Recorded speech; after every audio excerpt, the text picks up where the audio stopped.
Hi guys, Mr. Sadler here.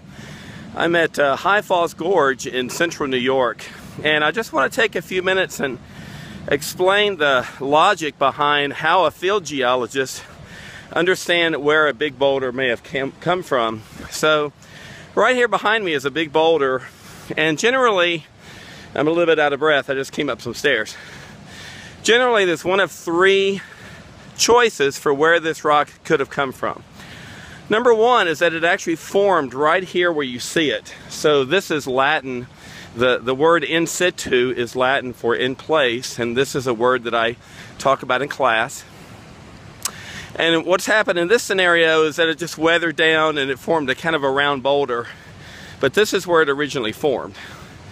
Choice number two is that it was transported a short distance from the top of the hill, and it's come to rest right here at the base of the hill. So kind of a erosional type of deal, a short distance transport. The third choice is that it came through long distance transport, maybe through a glacier. And how you would arrive at this conclusion for this boulder is if the composition of the boulder were dramatically different than the composition of the rocks that are already here. And I know by just looking at it that it's actually the same stuff as what I'm seeing here at the waterfall behind me.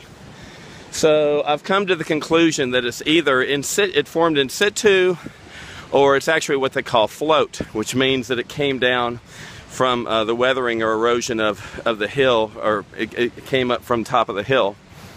And I would need a little bit more evidence and poke around a little more to determine if it's really in situ or if it's float.